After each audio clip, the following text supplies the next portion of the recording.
Hello, everybody. Welcome back to Project Podcast. My name is Ira Bowman. I am your host, and today I am excited because I have a career coach with us, and we're going to talk about all things career coaching. Rob Deptford, and he is the founder of Forge Ahead Coaching, and he actually has a website. I'm going to put that information along with the podcast, so it'll be down below. But welcome, Rob. Hey, thanks, Ira. I appreciate you having me on. It's my pleasure. How are you doing today?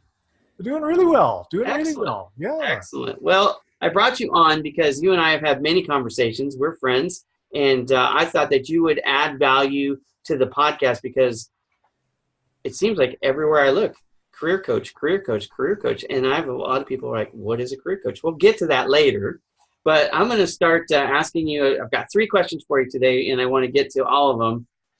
I am a big LinkedIn guy, as you know, and I was reading your profile in preparation for this interview. And one of the things that kind of caught me and my attention was something that I noticed too. And that's that a lot of people are being promoted right now in industry that are technically proficient. They're experts at what they do. And they're being promoted because they're really good at what they do. But they seem to be missing, or maybe deficient is a better way to say it, in leadership skills. And so one of the things I was going to ask you as a career coach, if you could kind of help us identify the 3 most common missing leadership skills and ways that my audience might be able to work on or improve those things so that they could be better leaders.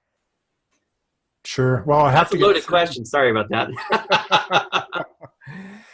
Hey, look, so it could be interesting to try to narrow it down to 3, but I'll do my best. One of the things that I see with this phenomenon that seems to be happening, and it seems to be a result of companies that are looking to lean out, right? So there isn't as much management in their upper levels of their organizational structure anymore.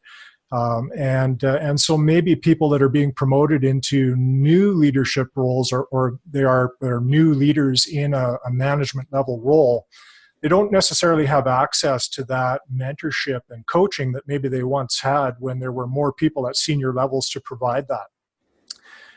And so, yes, they're technically sound quite often, and because they are, and they've had really good performance maybe, and they're maybe well liked in the organization, those are things that factor into how they get leveled up.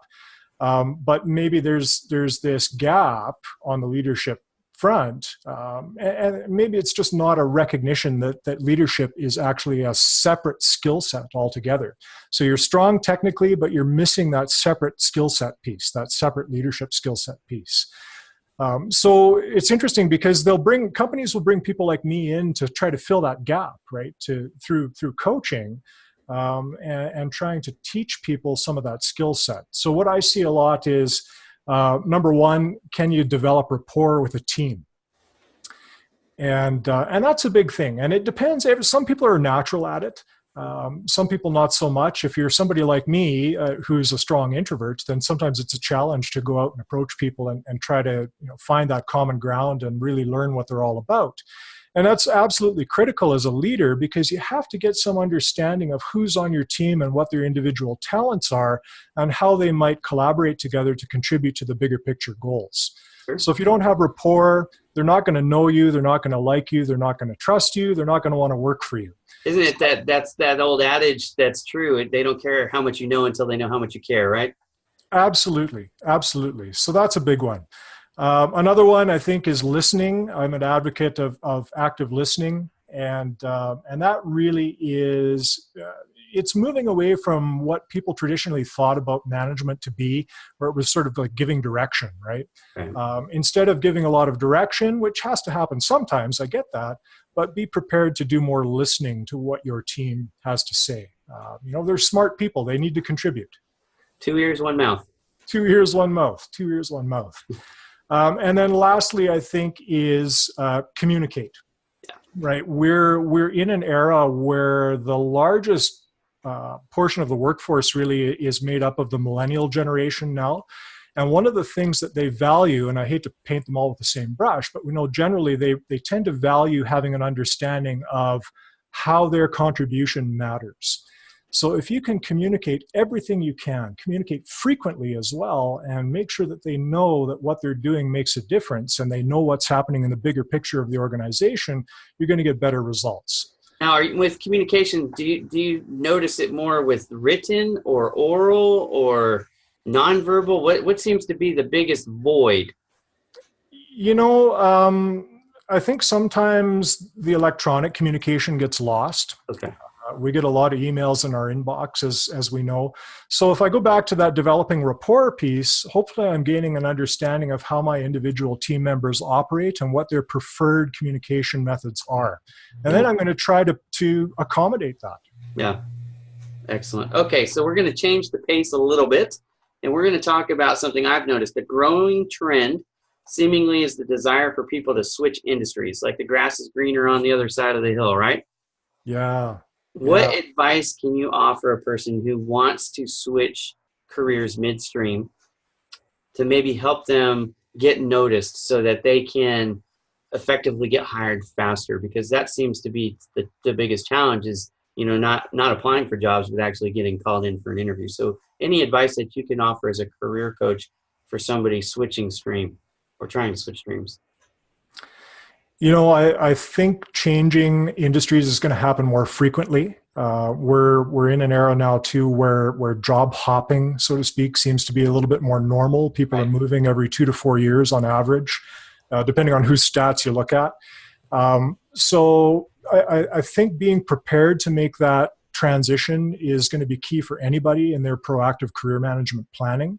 And we used to talk about transferable skills, right? And a lot of those skills would be soft skills, things like teamwork, work ethic, communication skills, the things that kind of transcend the actual hard skill set of a particular job, which is great, but it's difficult to convince a target employer that those are strengths that you should be hired based upon. Right.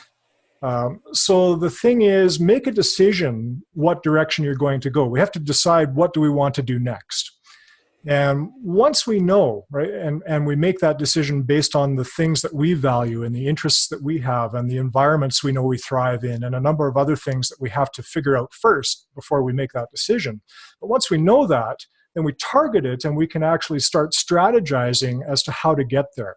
Now, can I get there on my transferable skills? Maybe, but probably not as easily these days. Do I need retraining, right? Do I have to go back to school? Is there some other way to access the knowledge that I need? YouTube is great these days for information, right? Or anything else on the internet. Can you get enough just by Googling to be able to retrain yourself?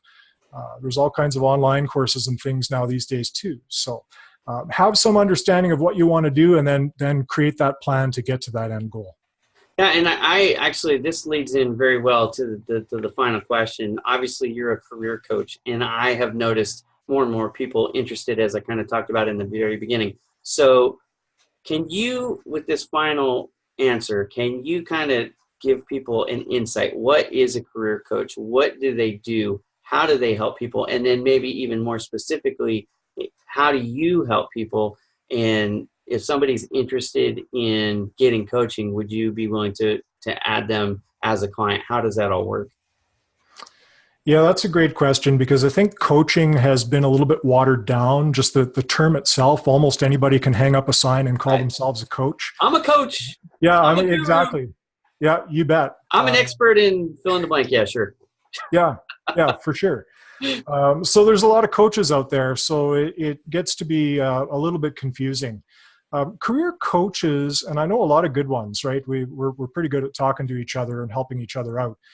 We tend to all have a little bit of a different approach to how we do things, but fundamentally we are looking at your resume and your interview skills and the kinds of jobs that you want to do and how we might help you get there.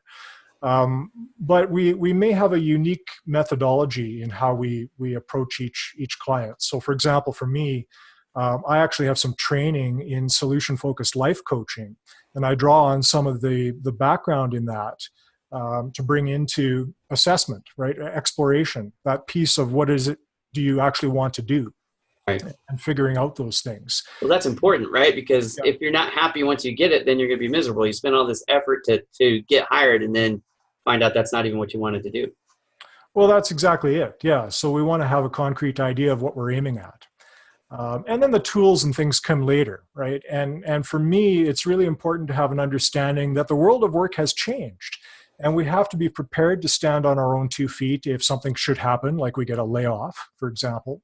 And we have to be thinking a lot more proactively about moving forward ourselves. So if I want a leadership role, or if I just want to change, right, or a complete transformation like we just talked about, we can really be doing a better job of having a plan for that, just in case, right? If we change our mind or if something happens, we've got something to work with just in case. Absolutely. And we can have some confidence in that. All right. Well, we are running short on time. So to wrap this up, I am going to put your website is forgeaheadcoaching.com. Is that correct?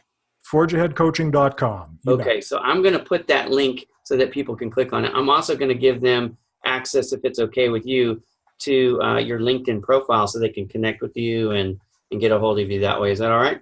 Absolutely. That's a great place to find me. Excellent. Excellent. Well, I appreciate you coming on, my friend. You are from Canada, so I wish you well this winter, that you don't get stuck in your driveway. And if it's too much, come visit me in the Bay Area, and I'll show you what sunshine in December looks like. Well, hey, I drive a truck and we like to ski, so we're good there. But yeah, a little escape to the sunshine might help one day. So we'll see. Awesome. Well, one day when I'm brave, I'll come visit you winter-ish, maybe in the fall. Sounds good. Anytime. All right. Well, thank you so much. And I appreciate what you're doing for the job seekers. Keep up the good work. And if I can ever help you, always reach out, my friend. Hey, likewise. Thanks, Ira. Thanks, Rob. Have a great day.